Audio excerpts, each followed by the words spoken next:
My name is Heidi Green. I am 32 years old, and the captain's uniform I'm wearing today isn't for a parade. It is for combat in a place I never expected to be. Family court.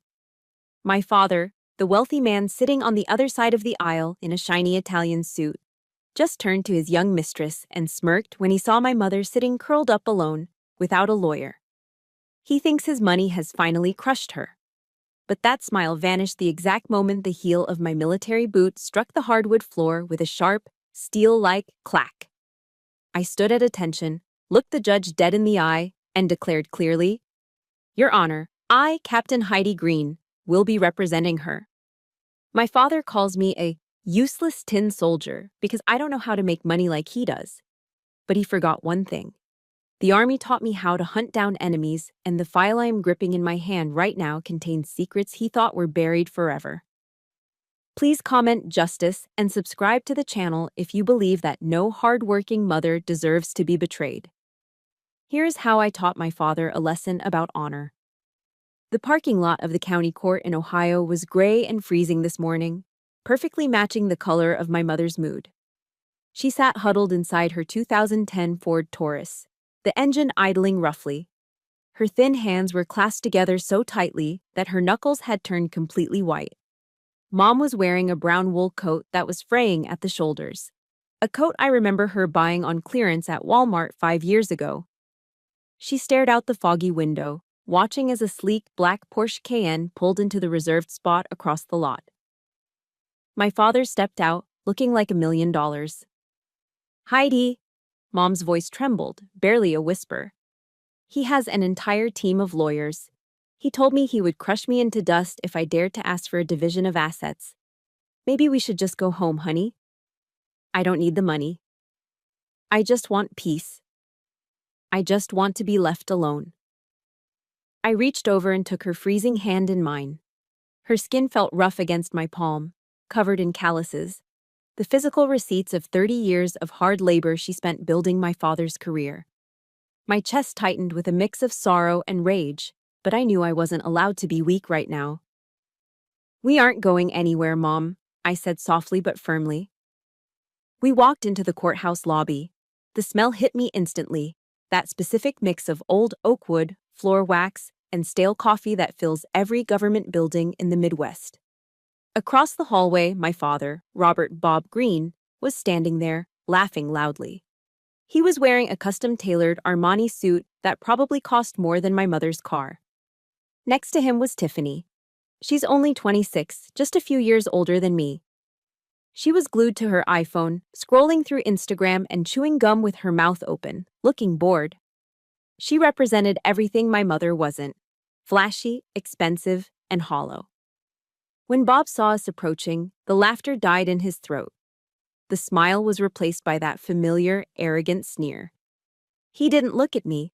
He looked straight at Mom with the eyes of a predator spotting a wounded animal. He raised his voice intentionally, making sure his entourage and everyone in the lobby could hear. "Well, look at that. Who did Martha bring along? Does her little tin soldier plan to use a plastic gun to scare the judge?" His lawyer and Tiffany burst into laughter. The sound echoed off the high ceilings like sharp knives, designed to stab right into my mother's self-esteem. Mom shrank into her coat, trying to disappear. I kept my face frozen, a stone mask. It's a skill I didn't learn in law school. I learned it through thousands of hours of interrogation training. You never let the enemy see you bleed. I guided Mom to the defendant's table and helped her sit down. My father walked past us to get to the plaintiff's side. The smell of his expensive cologne was so overpowering it was nauseating. He paused right behind my chair and leaned down, his lips close to my ear. He whispered, his voice dripping with condescension. "Heidi, wake up. This is the real world, not your little army barracks. In here, money talks. Honor? That's just garbage for losers. You'd better tell your mother to sign the waiver and get lost. If she's good, I might toss her a few bucks to survive the winter." He pulled back with a smug grin and sat down. Beside me, Mom's head was bowed low. Tears began to drop silently onto her battered handbag. The anger rose in my throat, hot and burning like acid. He wasn't just betraying her, He was actively trying to strip away the last shred of her dignity. He wanted her broken. "All rise!" The bailiff's voice boomed through the room. Judge Harrison entered. He was an older man, stern, with silver hair and a no-nonsense attitude. He took the bench, adjusted his glasses, and opened the case file. He frowned, looking down at the paperwork. "Defendant Martha Green," the judge said, looking over his spectacles. "I do not see a record of legal representation in your file. Do you intend to represent yourself today?" From the other table, I heard a stifled giggle. My father and Tiffany were leaning in, eager to watch the show. They were waiting for the moment my mother would stutter, collapse, and surrender. But that moment never came. I stood up. I didn't just stand. I snapped to attention. My military-issue dress shoes struck the heels together, creating a singular, sharp clack that cut through the murmuring of the courtroom. The sound was distinct, disciplined, and dangerous. I adjusted the rack of ribbons and medals on the left side of my chest. I stood with a posture that was forged in boot camp and refined in war zones. I looked straight into Judge Harrison's eyes, projecting my voice with the commanding authority of a commanding officer. "Your Honor," my voice rang out, clear and steady. "I, Captain Heidi Green, of the United States Army Judge Advocate General's Corps, will be representing her." The silence that followed was absolute. You could hear a pin drop. I glanced to my left. The smile on my father's face had completely vanished. For the first time all morning, the predator looked unsure. He thought he was fighting a helpless old woman. He had no idea he had just declared war on the United States Army. As Judge Harrison quietly reviewed the power of attorney documents I had just slapped onto his bench, the courtroom fell into a heavy, suspended silence. I didn't look at the judge. I didn't look at my father. My eyes were locked on the table in front of us, specifically on my mother's hands. They were resting on the polished oak surface, shaking uncontrollably. Those hands were rough, the skin paper-thin and spotted with age, the knuckles swollen from arthritis. They were the hands of a woman who had worked herself to the bone. Looking at them, the smell of floor wax and old wood in the courtroom seemed to fade away. Suddenly, I was transported back in time. I was back in our cramped, humid kitchen in the mid-90s. The air was thick, smelling of onions and stale fryer grease. That was the smell of my childhood. Back then, my father had just started green construction. He was nothing more than a guy with a pickup truck and a dream, drowning in debt. To keep the lights on, Mom worked double shifts at the local Denny's diner. She was on her feet for 12 hours a day, serving pancakes and refilling coffee for truckers, only to come home with her ankles swollen to the size of softballs. I remember the dinners from those days vividly. It was almost always the same thing: Kraft mac and cheese, the cheap kind from the blue box that cost 99 cents. Mom would stand at the stove, still in her stained polyester waitress uniform, scraping the bottom of the pot. She always served my father first, a heaping pile of pasta. Then she served me. When she finally sat down, her plate contained nothing but the burnt, crunchy scraps that had stuck to the metal pan. "I'm full, sweetie," she would say with a tired, gentle smile when she caught me staring at her meager portion. "I ate a big lunch at the diner. Your father needs the energy. He's building something big for us." She was lying. I knew it even then. She wasn't full. She was starving. She was feeding his ambition with her own sustenance. She was pouring her life force into him, believing that they were a team, that his success would eventually be her success. But as the years went by, the success did come, and everything changed. Green Construction started landing lucrative subcontracts. The rusty pickup truck was traded in for a brand new showroom model. The bills disappeared, replaced by a surplus of cash. But instead of relief, a new kind of tension entered our home. Dad started traveling more. Business trips, he called them. He would be gone for days, then weeks. When he was home, he was critical. He stopped looking at Mom with gratitude and started looking at her with disgust. I remember one evening vividly. Dad was getting dressed for a Chamber of Commerce dinner. He looked sharp in a new suit.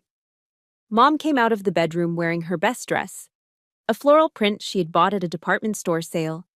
She looked beautiful to me.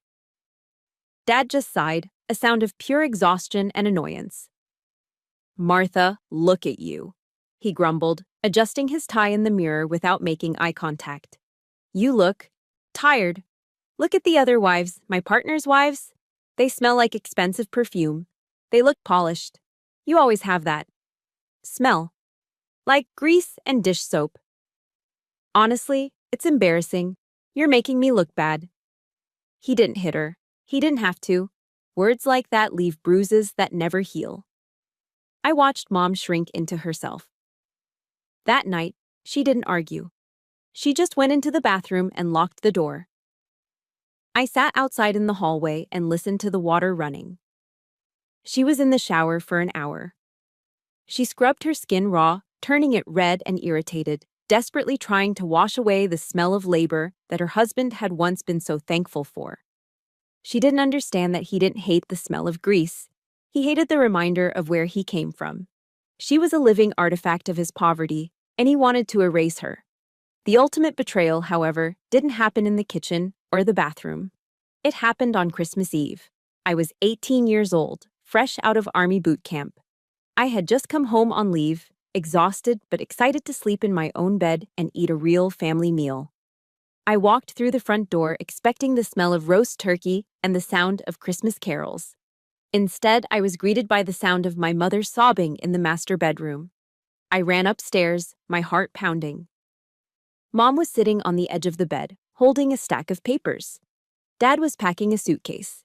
He looked calm, almost bored, like he was checking off a grocery list. We just aren't compatible anymore, Martha, he said, zipping up his leather bag. I've outgrown this life. I need someone who can stand beside me at galas, someone who fits the image of the company I've built. He didn't just leave. He handed her a divorce settlement he had drawn up himself, bypassing lawyers to save money. Sign this, he told her, his voice dropping to that manipulative, reassuring tone he was so good at. It's a fair deal. I'll send you a monthly check. I'll take care of you, Martha. You know I will. Don't get the courts involved. They'll just take all the money and fees. And my mother, the woman who had spent 32 years trusting this man implicitly, the woman who ate the burnt scraps so he could be full, she signed it. She believed him. Flash forward to today. I blinked, bringing myself back to the cold reality of the courtroom. The smell of frying grease was gone, replaced by the sterile scent of the law. I looked across the aisle. Tiffany was whispering something into my father's ear. She giggled, and her hand came up to cover her mouth. On her finger sat a diamond ring the size of a grape. I did the math in my head instantly. That ring cost at least $50,000. That was more than the value of the entire apartment my mother was currently renting. That ring was bought with the money my mother saved by clipping coupons. It was paid for by the double shifts at Denny's. It was polished with the sweat of a woman who was now being discarded like an old piece of furniture.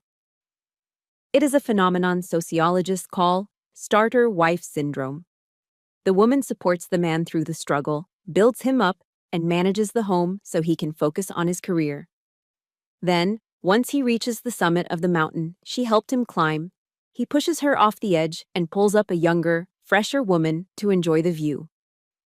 Dad looked over at us again. He saw me staring at Tiffany's ring. He smirked and put his arm around her waist, a protective and possessive gesture he hadn't used with Mom in 20 years. If you are listening to this and you believe that a woman's sacrifice should be honored, not thrown in the trash, please hit that like button right now. Leave a comment saying, Team Mom if you stand with Martha. Let's show the world that loyalty still matters. My father whispered something to Tiffany, and they both looked at Mom with pity. Not empathy, pity. They thought she was pathetic. But they were wrong. I looked back down at my mother's hands. They were still shaking, yes. But they were the hands that had held me when I cried. They were the hands that had scrubbed floors and carried heavy trays. They were strong hands. My father had used the money, our family's money, to hire a shark of a lawyer to fight the woman who made him. He thought this was a game. He thought he could buy his way out of his past. He forgot that the little girl who watched her mother starve so he could eat had grown up. I wasn't just here to defend her. I was here to balance the scales. I wasn't asking for charity. I was here to collect a debt that was 32 years overdue. The courtroom recess was announced, and the heavy oak doors swung open.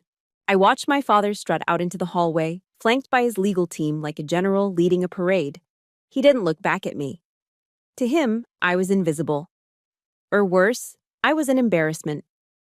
My father, Robert Bob Greene, had always wanted a son. He needed a Robert Jr. to inherit the hard hat, the steel-toed boots, and the eventual empire of green construction. He wanted a clone. Instead, he got me. When I was born a girl, his disappointment was quiet but palpable. But when I grew up and decided I didn't want to study business administration, when I told him I wanted to study law and join the army, that disappointment turned into open contempt. I remember the day I received my acceptance letter to law school. I was 22, beaming with pride, holding the envelope in the kitchen. He didn't even put down his newspaper. "I'm not paying a single red cent for that," he had declared, his voice flat and final. "Lawyers are parasites, Heidi. And the army? That's for people who aren't smart enough to make it in the real business world. You want to be a little tin soldier? Fine, go play dress up. But you're on your own. Don't come crawling back to me when you realize you can't pay the rent." So, I didn't. I joined the ROTC program to pay for my education. While the children of his wealthy business partners, the smart ones, were driving BMWs bought with daddy's money and partying at fraternities, I was up at 4 a.m. I was low-crawling through freezing mud pits in the pouring rain. I was eating MREs that tasted like cardboard while they were dining on sushi. I pushed my body until my muscles screamed. I studied until my eyes blurred. I never asked him for a dime. Not for books, not for rent, not for food. I thought that maybe, just maybe, if I succeeded on my own terms, he would respect me. I was wrong. Every time I came home in my uniform, expecting a nod of approval, I only saw a sneer. He looked at the flag patch on my shoulder and saw a minimum wage worker. He looked at my combat boots and saw failure. I walked out into the courthouse hallway, shaking off the memory. The air conditioning was humming loudly, mixing with the low murmur of lawyers negotiating deals in corners. I walked over to the vending machine in the alcove. I fished out a few quarters and pressed the button for black coffee. The machine whirred and spat out a paper cup filled with dark, bitter liquid. I took a sip. It tasted burnt and watery, but the caffeine hit my system with familiar efficiency. It reminded me of the coffee at the JAG school in Charlottesville, Virginia. That place didn't just teach me the uniform code of military justice. It taught me survival.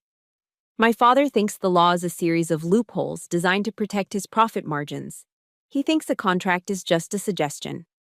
But at the Judge Advocate General's Legal Center, I learned that the law is the only thing standing between civilization and chaos. I learned to keep my head cool when the world was literally exploding around me. I spent a tour in Afghanistan, drafting legal briefs while mortar sirens wailed in the distance. I learned that in war, and in law, a single overlooked detail, a missing signature, a wrong timestamp, a forgotten clause, can cost lives, or save them. My father calls me rigid. He calls me robotic. He doesn't understand that my discipline isn't a flaw, it is armor. And right now, he was about to test that armor. Enjoying that swill? I turned. Bob Greene was standing there, leaning against the wall with casual arrogance. In his hand, he held a venti Starbucks latte, the whipped cream still perfectly swirled on top. The smell of expensive vanilla and roasted espresso wafted off him, clashing with the stale air of the hallway. He took a slow sip, watching me over the rim of the cup. "You know," he started, that fake friendly smile plastering his face. "I heard what a captain makes these days. It's embarrassing, Heidi. Really. It's barely enough to buy a decent suit, let alone a life. Look at you. No makeup, hair in a tight bun. You look so severe." I didn't blink. I just held my paper cup, letting the heat seep into my cold fingers. "I earn every dollar I make, Bob. Can you say the same?" He laughed, a short, dismissive bark. "Always so self-righteous. Look, I'm feeling generous today. I know you're going to lose in there. You're out of your depth. This isn't a court-martial. This is the real world. So, here's an offer. He stepped closer, invading my personal space. He lowered his voice, trying to sound benevolent.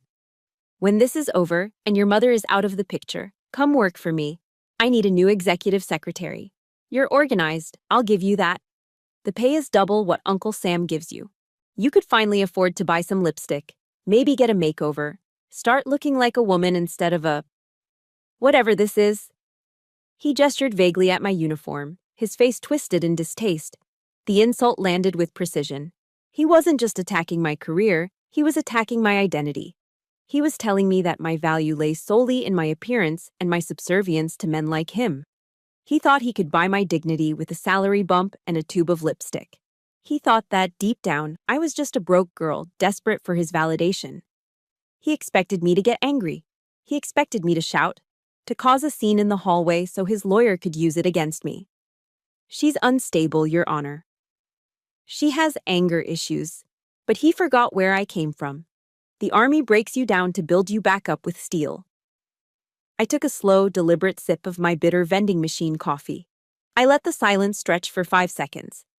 A tactical pause designed to make him uncomfortable. I looked him up and down, analyzing him not as a father, but as a hostile target. I saw the sweat beading on his forehead despite the AC. I saw the twitch in his left eye. "Thank you for the offer, Mr. Green," I said. My voice was low, calm, and terrifyingly polite. I used his last name. I saw him flinch. But the United States Army pays me enough to understand a very simple concept. Honor is not something you can purchase with a platinum credit card. You think this is about money. You think you can buy me, just like you bought your car, your suits, and your mistress. I took a step forward. He instinctively took a step back, his back hitting the wall. "You should be less worried about my lipstick and more worried about your CEO chair," I whispered, my eyes locking onto his. "Because you made a mistake, Bob. You judged me by your standards. You thought I was weak because I don't worship money. But when I am done with you in that courtroom, you are going to wish you had never woken up this tin soldier." I didn't wait for his response. I finished my coffee in one gulp and crushed the paper cup in my hand. I walked over to the trash can next to him. I dropped the crushed cup inside with a definitive thud. It was a small gesture, but it felt like dropping a gavel. "I'll see you inside," I said, not looking back. I turned on my heel and marched away, the sound of my boots echoing down the long corridor. I left him standing there, holding his overpriced latte, looking confused and, for the first time, genuinely rattled. He thought the war was over because he had the bigger bank account. He didn't realize that the real battle had just begun. And unlike him, I didn't come here to negotiate a deal. I came here to execute a mission. That night, the war didn't take place in a trench or a courtroom. It took place in the cramped dining nook of my mother's rented apartment. While Mom slept fitfully in the other room, I transformed her small, wobbly dining table into a command post. I pushed aside the lace doilies and the bowl of fake fruit. In their place, I laid out my laptop, a stack of highlighters, and 3 cardboard boxes of garbage that Mom had managed to save from the house before she was kicked out. My father had laughed at these boxes. He told his lawyers they were just old receipts, expired warranties, and junk mail. He thought they were trash. But in the intelligence community, we have a saying: one man's trash is another man's conviction. I taped a large sheet of butcher paper to the wall. On it, I drew a timeline of the marriage, marked with black Sharpie. I was no longer just a daughter or a lawyer. I had switched modes. I was an intelligence officer conducting a forensic audit. The room was silent except for the humming of the refrigerator and the scratching of my pen. I didn't read the documents like a civilian. I wasn't looking for the story. I was scanning for anomalies. I was looking for the break in the pattern. Hour after hour, I sifted through the debris of 30 years. Utility bills, credit card statements from 1998, grocery receipts. It was tedious, mind-numbing work. It was the kind of work that makes civilian lawyers give up and settle. But I had spent 12-hour shifts scanning satellite imagery looking for disturbed dirt on a roadside in Kandahar. I had patience. By 03 a.m., my eyes felt like they were filled with sand. The caffeine from earlier had worn off, replaced by a dull headache. But my brain was vibrating with alertness. I picked up an old issue of Field and Stream magazine from the bottom of the second box. It was dated 5 years ago. My father didn't hunt, and he didn't fish. Why did he have this? I shook the magazine. A single small slip of paper fluttered out and landed on the linoleum floor. It was a carbon copy of a FedEx waybill. The paper was yellowed and fading, the ink barely legible.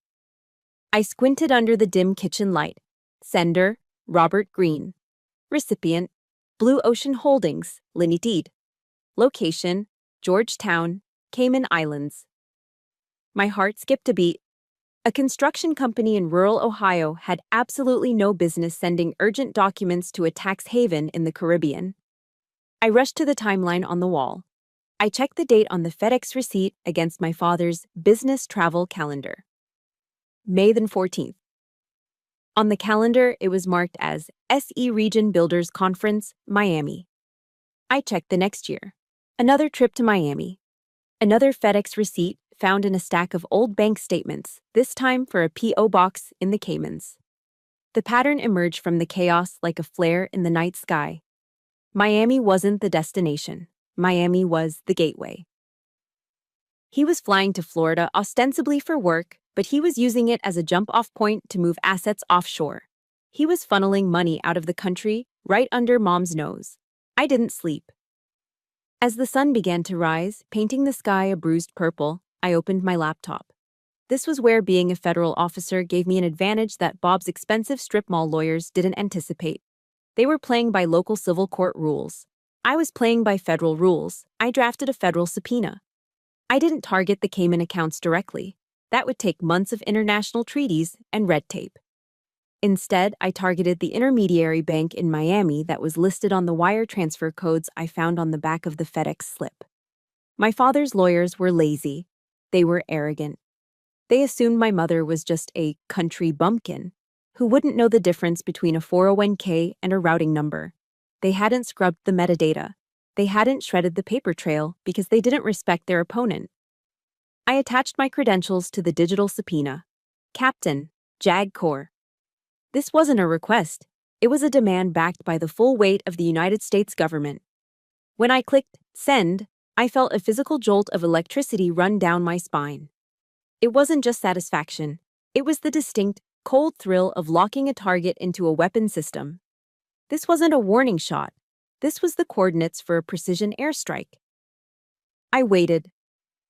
2 days later, the encrypted file arrived in my inbox. I sat at the same kitchen table, Mom sitting across from me drinking herbal tea. She looked frail, her eyes swollen from crying.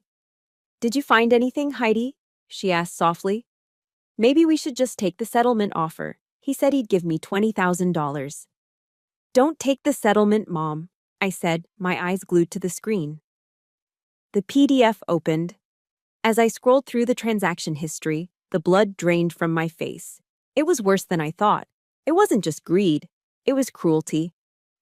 First, there was the tax evasion. That was expected.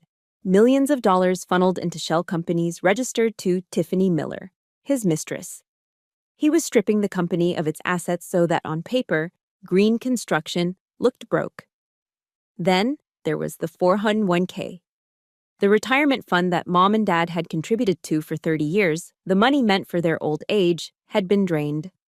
He had forged her signature on a withdrawal form 3 years ago, claiming financial hardship, and moved the cash into a private trust. But the final document, that was the one that made me physically nauseous. I found a credit report. Not my father's, my mother's. In the United States, your FICO score is your lifeline. Without a good credit score, you cannot rent an apartment, you cannot buy a car, you cannot get a loan. You are paralyzed. My father had used my mother's social security number, without her knowledge, to open 5 distinct high-interest credit cards. He had maxed them out on gambling debts and luxury gifts for Tiffany. And then, he stopped paying. He had deliberately defaulted on debt in her name. My mother's credit score was in the low 400s. It was destroyed. He hadn't just stolen the money. He had salted the earth. He had engineered a situation where, Even if Mom left him, she would be financial poison. No landlord would rent to her. No bank would touch her. He wanted to make sure that she had no choice but to crawl back to him or live on the street. This was financial domestic violence. It was calculated, systematic, and evil. I looked up from the screen. Mom was watching me, fear trembling in her lip. "Is it bad?" she whispered. I closed the laptop slowly. My hands were shaking, not from fear, but from a rage so cold it felt like ice in my veins. I looked at the knuckles of my hand, white from gripping the edge of the table. "It's not bad, Mom," I said, my voice eerily calm. "It's criminal." I stood up and walked to the window. Outside, people were going about their day, mowing lawns and walking dogs, completely unaware of the monster living in the big house on the hill. Bob Green wanted to play dirty? He wanted to use paper and ink to destroy a life? Fine. He wants a war, I said to the reflection in the glass. I'm going to give him total annihilation. I picked up my phone. I dialed the number for the lawyer representing my father. "This is Captain Green," I said when the receptionist answered. "Tell your client we accept his invitation for lunch tomorrow, and tell him to bring his checkbook. We have some numbers to discuss." I hung up before she could answer. The investigation phase was over. The execution phase was about to begin. The invitation came via email from my father's lawyer at 9 a.m. the next morning. It was labeled Settlement Conference, but the venue wasn't a law office. It was the Capitol Grill. For those who don't know, the Capitol Grill is where the city's power players go to eat. It's a place of mahogany paneling, white tablecloths, and dry-aged steaks that cost more than my mother's weekly grocery budget. "I don't want to go, Heidi," Mom said, her hands trembling as she clutched her purse. "I don't fit in there. Look at my shoes. They're scuffed." "We aren't going there to eat, Mom," I told her, my voice steel. "We are going there so you can see exactly who he has become. We need to look the devil in the eye one last time." When we walked into the restaurant, the air was thick with the smell of rich leather, expensive red wine, and seared beef. It was the scent of money. The hostess looked at my mother's worn wool coat with a flicker of judgment before leading us to a private booth in the back. My father and Tiffany were already seated. They looked like royalty holding court. A bottle of Silver Oak Cabernet Sauvignon, retail price about $200, sat open on the table, already half empty. Tiffany was wearing a low-cut dress that was far too revealing for a lunch meeting, her neck dripping in gold jewelry. She was laughing loudly at something my father said, her hand resting possessively on his forearm. The moment we arrived at the table, the laughter stopped. My father didn't stand up. He didn't offer a greeting. He didn't even gesture for us to sit. He just jerked his chin toward the empty chairs opposite him, as if he were granting permission to beggars to rest their legs. "Sit," he grunted. I pulled out a chair for Mom. She sat down, keeping her coat on, looking small and terrified against the plush leather booth. My father was in the middle of eating bone-in ribeye. He picked up his steak knife and sawed into the meat. It was cooked rare. I watched the red juice pool on the white porcelain plate, mixing with the dark steak sauce. "Let's cut the crap and get straight to the point," Bob said, shoving a piece of meat into his mouth. He chewed slowly, staring at Mom with open contempt. "I don't have time to play games in court with your little toy soldier daughter. I have a business to run, so here is the final offer." He reached into the breast pocket of his suit jacket and pulled out a personal check. He didn't hand it to Mom. He slapped it onto the table and slid it across the tablecloth with his finger like he was tipping a waitress. I looked at the number. $20,000. $20,000. That was his price for 32 years of marriage. That was his valuation of the woman who had birthed his child, cooked his meals, and nursed his ego when he was a nobody. "Take that money," he said, pointing at the check with his knife. "Buy yourself some new clothes, maybe fix your teeth. Go take a cruise or something, and then get the hell out of my life. Stop listening to Heidi. She's just trying to make a name for herself. You're old, Martha. Don't try to fight for things you didn't earn. You should be grateful I'm giving you anything at all." My blood ran cold. The Rolex Submariner on his wrist cost more than the check lying on the table. Mom stared at the piece of paper. Her lips parted, but no sound came out. She looked like she had been slapped. Then Tiffany decided to speak. She swirled her wine glass, looking at the crimson liquid, a bored expression on her heavily made-up face. Honestly, Martha, she drawled, her voice high and grating. You should really just take it. Bob is being way too generous. I mean, look at you. You're tired. You're past your prime. She took a sip of wine, her eyes flashing with malice. You haven't contributed a dime to his success in years. You've just been living off him like a parasite, a leech. What do you even need more money for? At your age, are you saving up for a coffin? Because frankly, that check is enough to bury you comfortably. The table went silent. Even the ambient noise of the restaurant seemed to drop away. Did she just ask my mother if she was saving for a coffin? Bob chuckled. It was a low, nasty sound. He found it funny. He was smiling at his mistress, proud of her cruelty. That was the breaking point. Mom let out a sob, a ragged, choked sound of pure humiliation. She covered her face with her hands, her shoulders shaking violently. I didn't think. I reacted. I stood up so fast my heavy oak chair toppled backward and crashed onto the floor with a deafening boom. Every head in the restaurant turned toward us. I grabbed the glass of ice water sitting in front of me. In one fluid motion, I threw the contents straight into Tiffany's face. The water splashed across her expensive blowout, soaking her dress. The ice cubes hit her chest. Her mascara instantly began to run, turning her face into a smeared, black mess. She shrieked, jumping up and knocking over the $200 bottle of wine. You crazy bitch, she screamed. Shut your mouth, I roared. My voice wasn't the voice of a lawyer. It was the voice of a captain on a drill field. It commanded absolute silence. Tiffany froze, her mouth hanging open, water dripping from her chin. I leaned across the table. I placed my hands flat on the white tablecloth, right next to the bloody steak plate, and lowered my face until I was inches away from my father's nose. The smell of his cologne mixed with the smell of fear. Yes, for the first time, I saw genuine fear in his eyes. I lowered my voice to a whisper, a terrified, lethal whisper that is far scarier than shouting. $20,000, I hissed. You think my mother is that cheap? You think you can buy 30 years of loyalty with the spare change in your pocket? Bob tried to lean back, but he was trapped in the booth. Now, Heidi, calm down. You listen to me, Bob. I cut him off, my eyes boring into his soul. You are going to pay for every single tear she shed today. And you aren't going to pay with money. You're going to pay with everything. Your reputation, your company, your freedom. I promised you a war, but you just signed a suicide note. I picked up the check. I held it up so he could see it clearly. I ripped it in half, then in quarters. I dropped the confetti-like pieces onto his half-eaten steak. Enjoy your lunch, I said. And save your appetite, because I'll see you in hell. I turned to Mom. Come on, Mom, we're leaving. This place stinks of trash. I helped my mother up. She was still crying, but she held my arm tightly.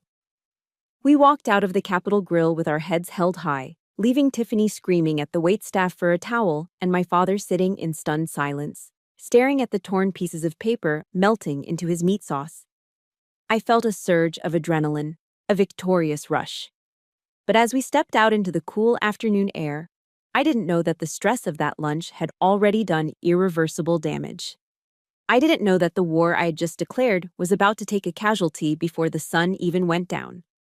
The drive home from the Capitol Grill was silent. My mother stared out the passenger window of the taxi, her face pale, her hands still trembling from the adrenaline of the confrontation. I thought the worst was over. I thought the humiliation was the weapon. I was wrong. The humiliation was just the distraction.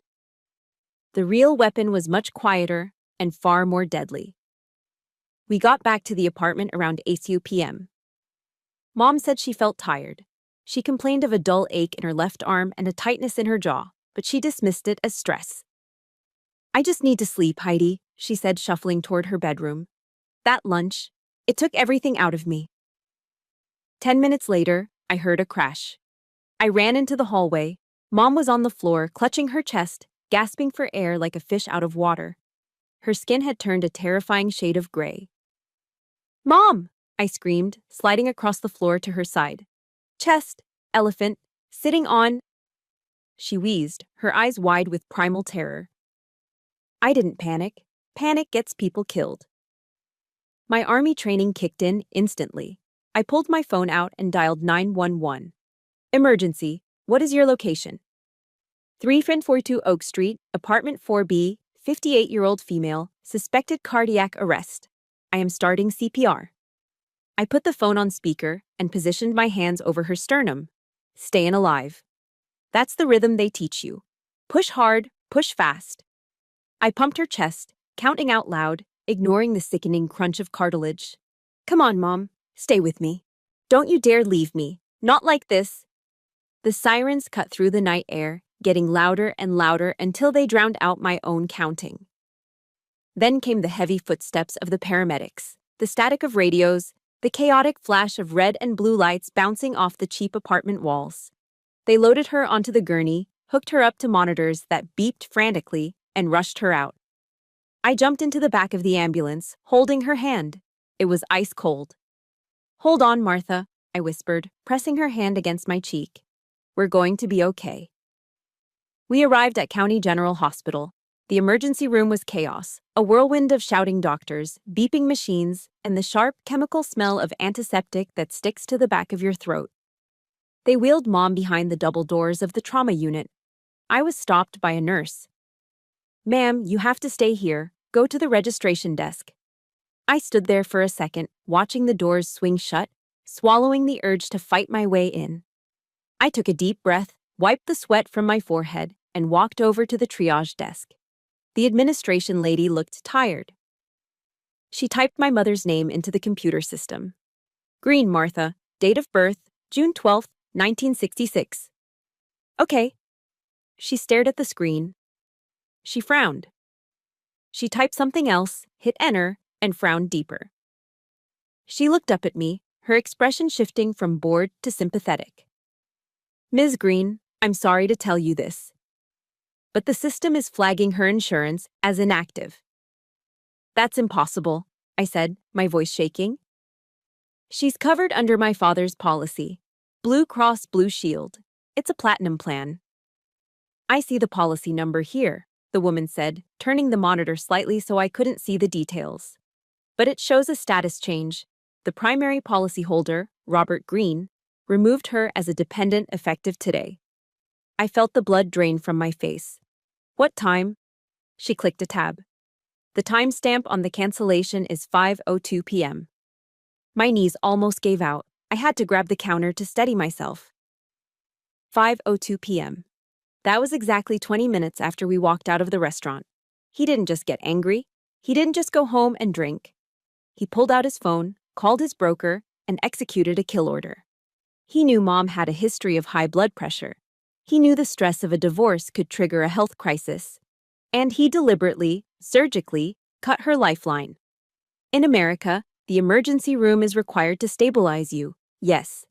But the treatment for a heart attack, the catheterization lab, the stents, the days in the ICU, the medication, that costs tens of thousands of dollars. Without insurance, a single night in the hospital is enough to bankrupt a normal person. My father had just signed a financial death warrant for my mother while she was fighting for her actual life. My phone buzzed in my pocket. I pulled it out. The screen was cracked from when I dropped it during CPR. The name on the notification read, Bob Green. My hands were shaking so hard I could barely unlock the screen. I opened the message. See, Heidi, this is the real world. Without me, your mother is a zero. I heard the ambulance. Good luck with the hospital bills. If you withdraw the lawsuit by tomorrow morning, I might consider reinstating her coverage.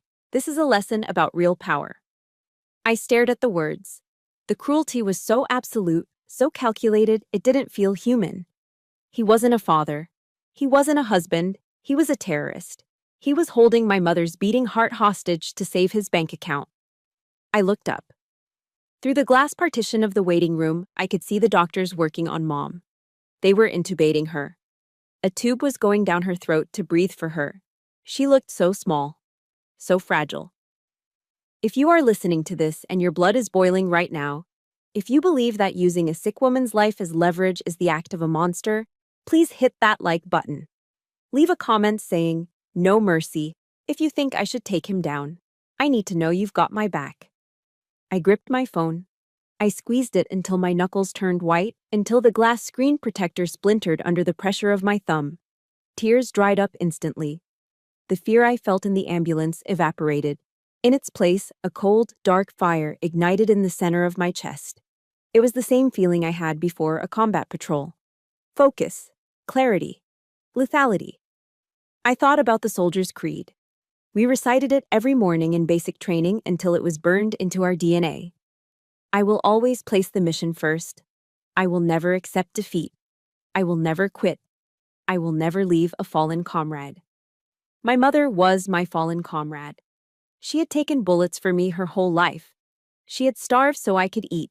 And now, she was lying on that table because of enemy fire. "Okay, Bob," I whispered to the empty waiting room, my voice sounding like gravel. "You want to play God? You want to decide who lives and who dies based on a signature." I looked at the text message one last time before taking a screenshot. "You wanted a war," I said, my reflection in the glass looking back at me with eyes that were no longer the eyes of a daughter, but the eyes of a soldier. "I'm going to bring the war to your front door, and this time, there will be no prisoners." I put the phone away. I didn't reply. "You don't negotiate with terrorists, you eliminate them." The sun hadn't even fully risen the next morning when I pulled my Jeep Wrangler into the lot of the largest used car dealership in the county. This Jeep wasn't just a vehicle to me. It was the first thing I bought with my own paychecks after graduating from officer candidate school. It was my symbol of independence. It had mud on the tires from trails in 3 different states and a dent in the bumper from a fun weekend in the Appalachians. It was the one place I could go to escape the noise of the world. But right now, it was just an asset, a liquidity event. The salesman, a guy in a cheap polyester shirt who smelled like cigarettes and desperation, walked around the car, kicking the tires. He knew I was in a hurry. He could smell the urgency on me. "It's a nice rig," he said, scratching his chin. "But the market is soft right now. Best I can do is 12,000. Cashier's check today." It was a lowball offer. It was insulting. The Jeep was worth at least 18. But I didn't have time to haggle. I didn't have time to post it on Craigslist and wait for buyers. My mother was lying in a hospital bed with a billing department breathing down her neck, demanding a good faith deposit to continue her care. "Do it," I said, my voice flat. "Cut the check." I signed the title over without a tremor in my hand. As I watched a porter drive my Jeep away toward the detailing bay, I felt a sharp pang in my chest, a sense of loss. But I pushed it down. Assets can be replaced. Mothers cannot. I took the bus back to the hospital. It was crowded, smelling of wet wool and body odor. I sat in the back, clutching the cashier's check in my pocket, and pulled out my phone. I opened Facebook. I don't know why. Maybe I was looking for pain. Maybe I was looking for fuel. And there it was. A new post from Robert Greene, time-stamped 2 hours ago. The photo showed him standing on a manicured green lawn, a golf club in hand, with palm trees and the sparkling ocean in the background. He was wearing a white polo shirt and a visor, grinning that wide salesman grin. Checked in. The Breakers, Palm Beach, Florida. Caption: Living the good life, staying away from negative energy and toxic people. Blessed. He was playing golf. While his ex-wife lay in a cardiac ward, hooked up to machines because he cut her insurance, he was down in Florida, hitting balls and drinking Arnold Palmers. He was talking about negative energy while actively destroying lives. I stared at his smiling face until the screen blurred. "Enjoy the sunshine, Bob," I whispered to the phone, "because a storm is coming." I didn't fight this battle alone. The moment I got back to the hospital, I activated my network. First, I called Gary. Gary was a former Army intelligence officer I had served with. He was now a private investigator who specialized in digital forensics. I had helped him out of a legal jam with the VA a few years back, and he owed me. "Gary, it's Heidi. I'm cashing in the favor." "Name it, Cap," his gravelly voice answered instantly. I need eyes on the Caymans. I have a paper trail leading to Blue Ocean Holdings. I need to know who the signatories are. I need photos. I need proof that links the money to a person, not just a shell company. Consider it done, Gary said. I've got a contact in Georgetown. I'll dig up the dirt. I got your six, Heidi. I got your six. It's military shorthand for, I've got your back. It was the first time in days I felt safe, but the real nuclear weapon arrived an hour later. My phone rang. Unknown number. Hello? Is this Heidi Green? The voice was female, older, and trembling with nerves. Speaking. Heidi, this is Barbara Wilson. I don't know if you remember me. I used to be the head bookkeeper for your father's company. Before he let me go. I sat up straight in the uncomfortable hospital chair.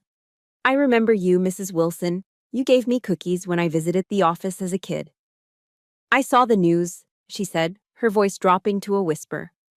I saw the court docket online. I know what he's doing to your mother. It's not right. It's just not right. She paused, taking a ragged breath. He fired me 2 years ago because I refused to cook the books. He thought I was just a stupid old lady who would go quietly. But Heidi? I kept a backup. I have the shadow ledgers, the real ones. Not the ones he shows the IRS. I felt the hair on my arms stand up. This wasn't just a witness. This was a smoking gun. This was a direct hit. Mrs. Wilson, I said, my voice steady and intense, can you bring them to me, today? I'm on my way. For the next 48 hours, room 304 of County General Hospital became my war room. My mother drifted in and out of sleep, the rhythmic beeping of her heart monitor providing the soundtrack to our operation. Mrs. Wilson arrived with a heavy tote bag filled with hard drives and binders. We worked like a tactical operations center. We taped spreadsheets to the walls of the hospital room. We cross-referenced the bank transfer data I'd subpoenaed with Mrs. Wilson's internal ledgers. The picture that emerged was staggering. It wasn't just hiding assets. It was federal tax evasion on a massive scale. He was laundering money through phantom real estate projects that never broke ground. He was paying consulting fees to companies that didn't exist.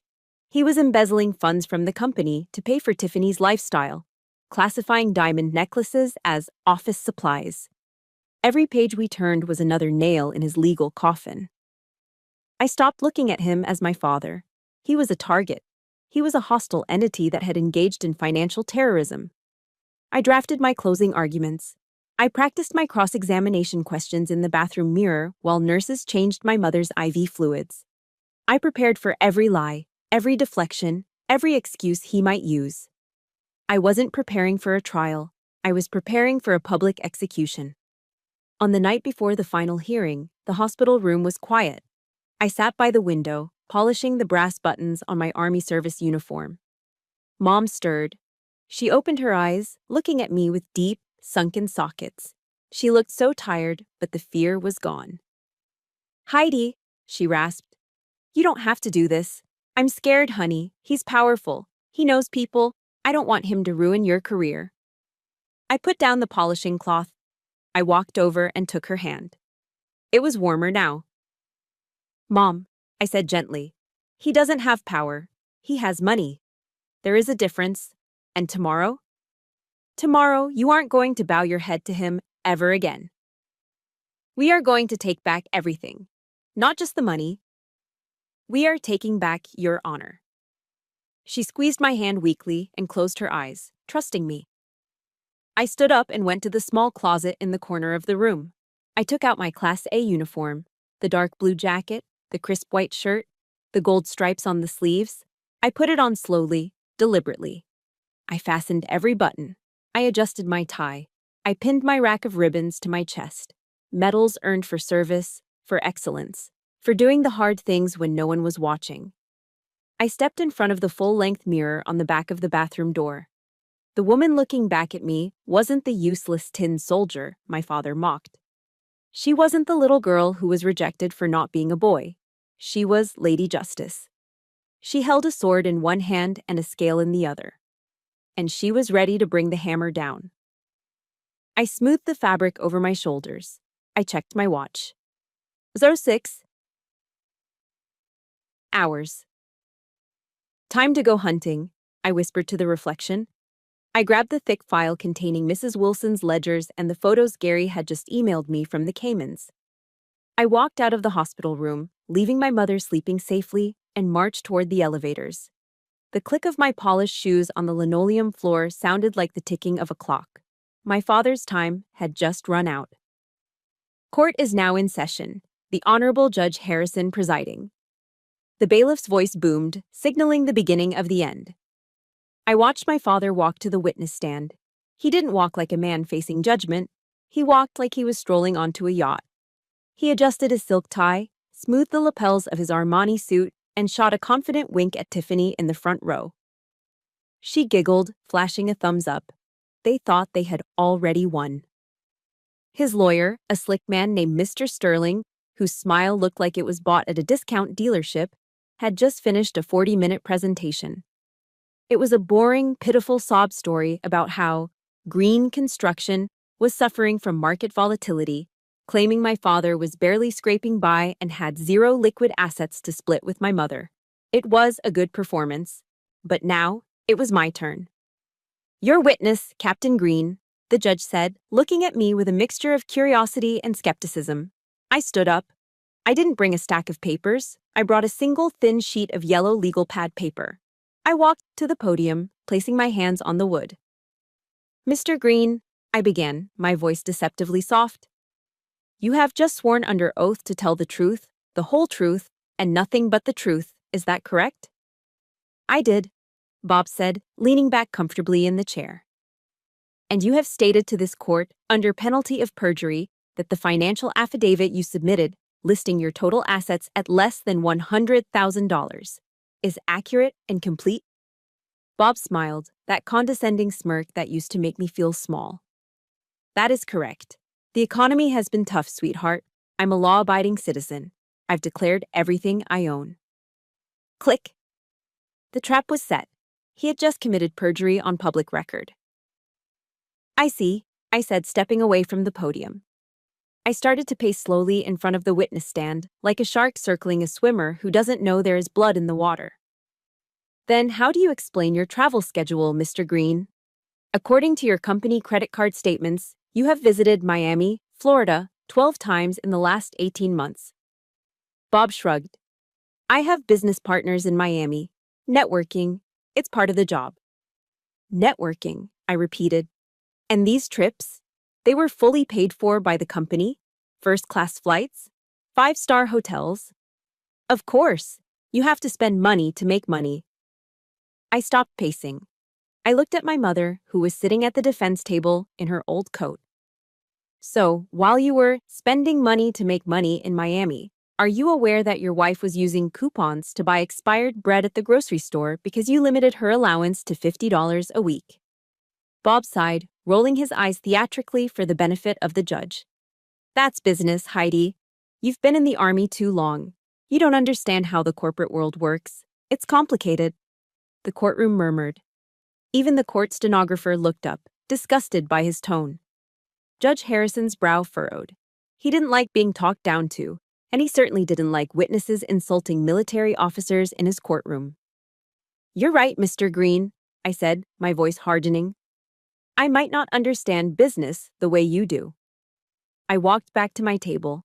I picked up the heavy black binder, the one containing the work of Mrs. Wilson and Gary. It was 3 inches thick. I turned back to him. I lifted the binder high in the air, letting the overhead lights catch the plastic cover. Then, I slammed it down onto the witness stand railing. Thud! The sound was explosive. It echoed off the high ceilings like a gunshot. Bob jumped in his seat. Tiffany gasped. But I do understand financial crimes, I roared. Your Honor, I would like to submit Exhibit A.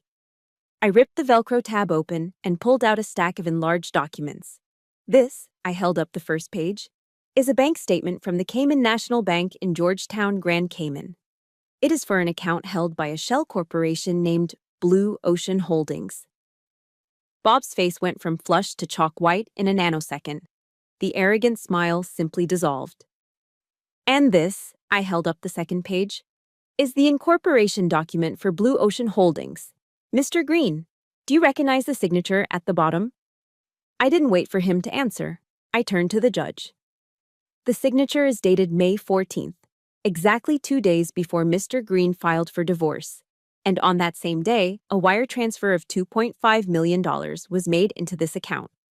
The courtroom erupted. Reporters in the back row started typing furiously on their laptops. Objection! Mr. Sterling jumped up, knocking over his water glass. This is ambush. We haven't seen these documents. Sit down, counselor, Judge Harrison barked, slamming his gavel. Overruled. Continue, Captain. I leaned into the microphone, my eyes locked on my father's terrified face. Where did that $2.5 million come from, Bob? Did it come from networking? Or did it come from the joint 401k retirement fund that you liquidated without your wife's consent by forging her signature? Bob started to sweat, profusely. The expensive makeup he wore for the cameras began to streak down his forehead. He looked around the room, searching for an exit, searching for a lifeline. He looked at Tiffany, but she was slowly backing away, her hand over her mouth, looking at him like he was a stranger. It's a misunderstanding, Bob stammered. His voice was high and weak. I was moving funds for tax optimization. You intended to steal. I cut him off. My voice filled the room, cold and sharp as a bayonet. You didn't just hide money, Bob. You committed federal tax evasion. You committed wire fraud. You committed perjury 5 minutes ago when you sat in that chair and lied to this court. I took a step closer, violating his personal space, looming over him. And the worst part? The part that makes you a monster, not just a criminal. Yesterday at 5:02 p.m., you canceled my mother's health insurance while she was in cardiac arrest. You tried to kill her with a spreadsheet because she dared to ask for her fair share. I didn't. Bob was shaking now. He looked small. He looked pathetic. Is that true? Judge Harrison asked. His voice was quiet, but it carried the weight of impending doom. He looked at Bob over his glasses. Did you cancel the defendant's medical coverage during a medical emergency? Bob opened his mouth, but no words came out. He slumped in the chair, defeated. I have the termination notice right here as Exhibit B, I said, placing the paper gently on the judge's bench. Along with a text message from the plaintiff mocking us for it. Judge Harrison read the text message. His face turned a deep shade of crimson. He slowly closed the file. He took a deep breath and looked at the bailiff standing by the door. I have heard enough, the judge said. This court finds that there is probable cause to believe the plaintiff has committed multiple felonies, including perjury and dissipation of marital assets. I am also referring this matter to the district attorney for investigation into insurance fraud and tax evasion. He banged the gavel. It sounded like a judgment from God. Mr. Green, your bail is revoked. You are remanded into custody immediately. Marshals, take him. 2 U.S. Marshals in tactical vests stepped forward. They didn't ask him to stand. They grabbed him by the arms and hauled him up. Bob looked at me, his eyes wide with shock. Heidi, please, I'm your father. I stood at attention, my face a mask of stone. You're not my father, I said, my voice steady. You're the defendant. The marshal spun him around. He pulled Bob's arms behind his back. Click, click. The sound of the handcuffs ratchet-locking around his wrists was the most beautiful sound I had ever heard. It was the sound of the spell breaking. It was the sound of justice. No, you can't do this. I'm Robert Green. I built this town, he screamed as they dragged him toward the side door leading to the holding cells. I turned around to face the gallery. Tiffany was gone. She had bolted out the back door the moment the handcuffs came out. My mother was sitting there, tears streaming down her face, but she was smiling. I walked over to her. I didn't say a word. I just saluted her. The war was over. We had won. The moment the handcuffs clicked onto my father's wrists, the illusion of power that held his world together shattered instantly. And just like rats fleeing a sinking ship, the first one to jump overboard was the one who had claimed to love him the most. Tiffany didn't run to the rail to comfort him. She didn't cry out in anguish for her beloved fiancé. Instead, she spun around and grabbed Mr. Sterling, the expensive defense lawyer, by the lapels of his suit jacket. "What does asset forfeiture mean?" she shrieked, her voice shrill and panicked. "What about my allowance? What about the townhouse on 5th Street? The deed is in my name." Mr. Sterling peeled her hands off his suit, looking at her with undisguised annoyance. "Ms. Miller, please." The townhouse was purchased with funds that are now subject to a federal investigation. Everything is frozen. The house, the cars, the accounts. It's all gone until the audit is complete. The color drained from Tiffany's face. She looked at the lawyer, then turned her gaze to my father, who was currently being patted down by the U.S. Marshals. The realization hit her like a physical blow. The ATM had just been unplugged. The golden ticket had been canceled. She stomped over to where the marshals were holding Bob. She didn't look sad. She looked furious. "You useless old fool!" she screamed, pointing a manicured finger in his face. "You told me you had it handled. You told me you were untouchable. You lied to me." "Tiffany, baby, please," Bob pleaded, his voice cracking. "I can fix this. I just need—" "You can't fix anything," she yelled. "I wasted 2 years of my prime on you. I gave up modeling gigs for this. For a broke felon?" She grabbed her left hand with her right. She yanked the massive diamond engagement ring off her finger. She didn't hand it to him. She threw it. The ring hit Bob square in the chest, bouncing off his Armani lapel and skittering across the wooden floor of the courtroom. "I hope you rot," she spat. Then, without a backward glance, she turned and ran. The sound of her high heels clicking frantically against the floorboards faded as she burst through the rear doors, running away from the man she had promised to marry, running away from the wreckage, desperate to find a new host before her own bills came due. My father watched the door swing shut. His shoulders slumped. The devastation on his face wasn't just about the arrest. It was the crushing realization that his entire life, his love, his status, his pride, had been nothing more than a transaction. I turned my attention to the person who actually mattered. "Come on, Mom," I said softly. I helped my mother stand up. She was crying, but these weren't the tears of humiliation she had shed at the restaurant yesterday. These were tears of release. The tension that had held her body rigid for decades was finally leaving her muscles. We stood there as the marshals began to lead my father out. They had to walk him right past our table to get to the holding cells. The procession slowed down as they neared us. Bob stopped.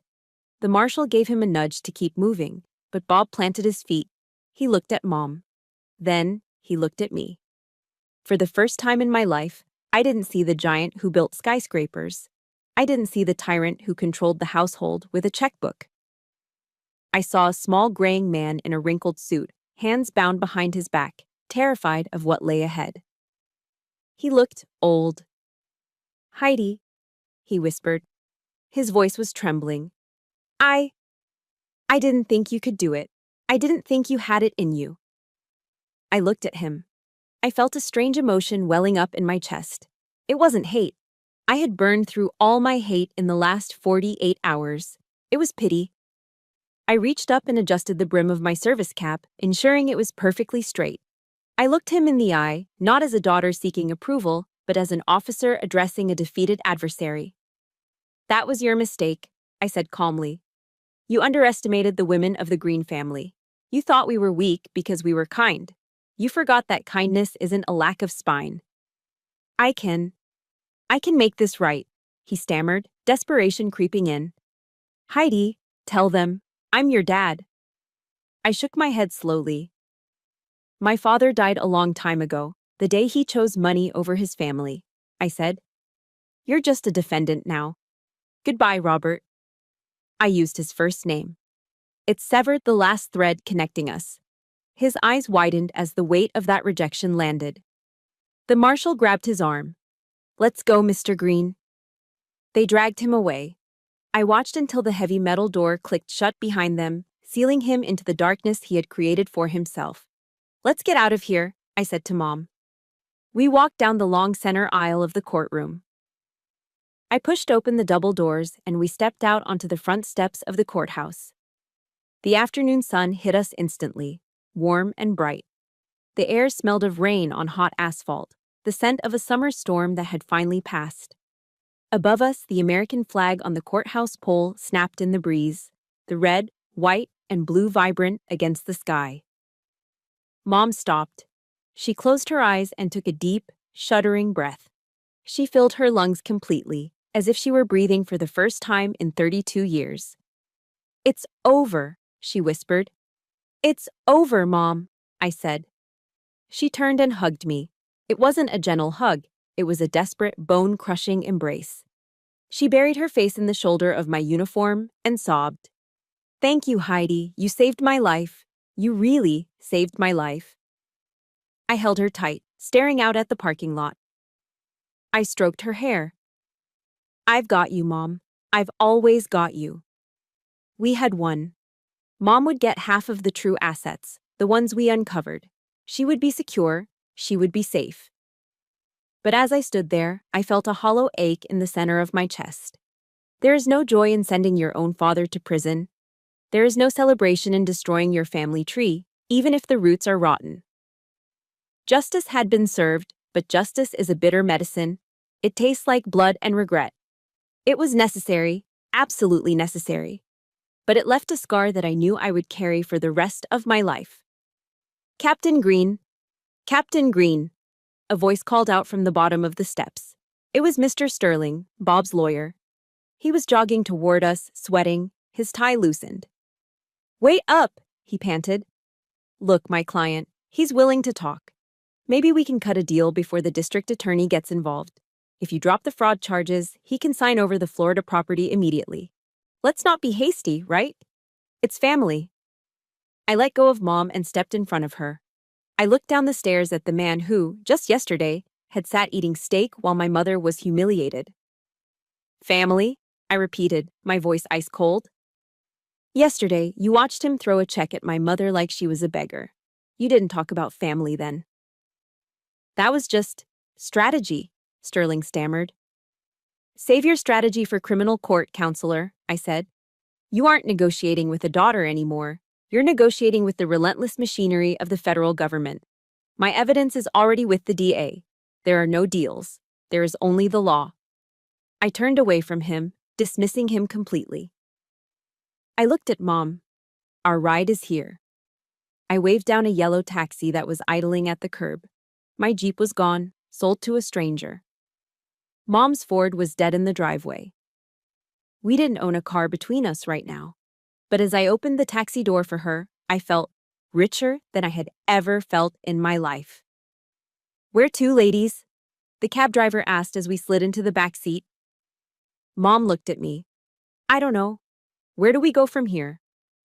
I smiled. It was the first genuine smile I had felt on my face in days. "First," I said, leaning back against the seat, "we are going to a steakhouse, a nice one, and we are going to order the biggest steaks on the menu, and we are paying full price. No coupons, no sharing." Mom laughed, a wet, teary sound. "And then?" she asked. "And then," I said, taking her hand, "we're going to find you a new house, a place with a garden, a place that smells like flowers, not grease, a place filled with respect." "Driver," I said, "take us to downtown." The taxi pulled away from the curb, leaving the courthouse, the lawyer, and my father in the rearview mirror. We merged into traffic, moving forward, driving straight toward the rest of our lives. 6 months have passed since the gavel fell. I drove my rental car down a winding gravel road on the outskirts of town. The late afternoon sun filtered through the oak trees, casting dappled shadows on the dashboard. I wasn't driving toward a courthouse or a hospital today. I was driving toward peace. I pulled into the driveway of a small white clapboard cottage. It wasn't a mansion. It didn't have marble floors or a 3-car garage, but it had a wide, welcoming front porch and a garden that was exploding with color. Pink and yellow roses climbed the trellis by the front door. Hydrangeas bowed their heavy blue heads along the walkway. For 20 years, my father had forbidden Mom from planting a garden like this. He called it cluttered and country. He wanted manicured lawns that looked like golf courses. Now, the air smelled like sweet nectar and damp earth. It smelled like freedom. The screen door squeaked open, and my mother stepped out. I actually had to blink for a second. The woman standing on the porch didn't look like the terrified, gray-faced victim I had defended in court. She looked 10 years younger. She was wearing a bright yellow floral dress that hugged her frame, and her hair, usually pulled back in a severe knot, was loose and soft around her shoulders. "Heidi!" she called out, waving a gardening trowel. She hurried down the steps, moving with a lightness I hadn't seen since I was a child. She hugged me, smelling of sunscreen and lavender soap. "Look at you, Mom," I said, pulling back to admire her. "You're glowing." "I feel good, honey," she beamed. "I really do. The garden club ladies are coming over tomorrow, so I have to get these weeds pulled. And on Thursday, I'm going ballroom dancing at the community center. Can you believe it? My feet still remember the steps." She laughed, and it was a genuine, full-throated sound. She had found the Martha she used to be before the money and the misery buried her. We sat on the front porch in wicker rocking chairs, drinking tall glasses of iced tea with lemon wedges. The wind chimes tinkled softly in the breeze. It was the kind of quiet afternoon that money can't buy. "Have you heard any news?" I asked, watching the ice melt in my glass. Mom's smile faded slightly, replaced by a look of calm acceptance. "I got a letter yesterday from the Federal Correctional Institution. My father had been sentenced to 5 years for tax evasion and wire fraud. The IRS had seized everything: the Porsche, the house, the accounts. Even the company name had been liquidated to pay off creditors. As for Tiffany, she had vanished before the ink on the arrest warrant was dry, rumored to be living in Miami with a car dealership owner twice her age. Mom reached into her pocket and pulled out a plain white envelope stamped with the prison's inspection seal. "He wrote to me," she said softly. I took the letter. The handwriting was shaky, stripped of its usual arrogant flourish. "Martha, I have a lot of time to think in here. I realize now that I was chasing a ghost. I thought money made me a man. I thought it made me invincible. But sitting in this cell, I realize I'm the poorest man on earth. I lost the only 2 people who ever actually loved me for me. I'm so sorry." I folded the letter and handed it back. "How does that make you feel?" Mom looked out at her rose bushes. She took a sip of tea. "It makes me feel sad for him," she said. "But I forgive him, Heidi." I looked at her, surprised. "After everything he did? After the insurance? The insults?" "I'm not forgiving him because he deserves it," she said, turning to look at me with eyes that were clear and strong. "I'm forgiving him because I deserve peace. Holding on to hate is like drinking poison and expecting the other person to die. I'm done drinking poison. I have a life to live." I stared at her in awe. I had spent years training for war, learning how to destroy enemies. But my mother, with her soft hands and floral dress, had mastered the hardest battle of all, the battle for her own soul. I looked over at the chair where my Army service uniform was hanging on a hanger. My bags were packed in the car. "I leave tomorrow at 0600, I said. "My orders for Germany came through. I'll be stationed in Stuttgart for 3 years. "I know," Mom said, her eyes getting a little misty. "I'm going to miss you. But you have a job to do." I stood up and walked over to my uniform. I ran my fingers over the fabric. "You know, Mom," I said reflectively. "Growing up, Dad always told me that our legacy was the business. He said legacy was about buildings, concrete, and bank accounts. He thought that because I didn't want that, I was a failure." I turned back to her. "But he was wrong. He left a legacy of rubble and shame. But you started with nothing. You worked double shifts. You sacrificed. And you raised a daughter who knows right from wrong." I choked up, my throat tight. I used to be ashamed that we were poor. But today, I am prouder to be the daughter of a waitress than the daughter of a millionaire. Your resilience is my inheritance, Mom. That's the real legacy. The sun began to dip below the horizon, painting the sky in shades of violet and gold. The crickets started their evening chorus. It was time to go. I stood up and put on my cover, my uniform hat. I smoothed my shirt. Mom stood up too. She looked small next to me, but her spirit filled the entire porch. You be safe over there, Heidi, she whispered, cupping my face in her hands. You make them respect you. I will, I promised. And you keep dancing. I walked down the steps to the gravel driveway. I opened the car door, but before I got in, I turned around. Mom was standing on the porch, framed by the climbing roses, bathed in the golden light of the setting sun. She wasn't a victim. She wasn't a starter wife. She was a survivor. She was the queen of her own castle. I stood tall. I brought my heels together. I raised my right hand to the brim of my hat in a slow, crisp, ceremonial salute. It wasn't a salute for a superior officer. It was a salute for the bravest warrior I had ever known. Mom smiled, tears streaming down her face, and waved her hand. I smiled back, lowered my hand, and got into the car. I started the engine and backed out of the driveway. As I drove away, watching her figure get smaller in the rearview mirror until she disappeared around the bend, I didn't feel heavy anymore. The war was over. The home front was secure. I turned the car onto the main road, heading toward the airport, toward Germany, toward the future. Mission accomplished. Looking back at this journey, I realized that my father's biggest mistake wasn't the fraud. It was his definition of wealth. He believed power came from controlling others and hoarding assets. But watching my mother bloom in her 60s taught me the real truth. True power is the courage to walk away from what hurts you, no matter how scary the unknown might seem. It is never too late to rewrite your story. You are not defined by the scars of your past or the balance in your bank account. You are defined by your resilience. If you are holding onto a painful past, let this be your sign. You are strong enough to let go and plant your own garden. Now, I want to hear from you. Have you ever had to stand up to a family member to protect your peace or defend a loved one? It is the hardest battle to fight, but sometimes it is the most necessary one. If you enjoyed watching Justice Be Served today, please hit that like button and subscribe to our channel. It truly helps us share more stories of truth and triumph. And do me a favor, leave a comment below saying, "New beginning," if you believe that the best revenge is simply living a happy, healthy life. Until next time, stay strong and take care of each other.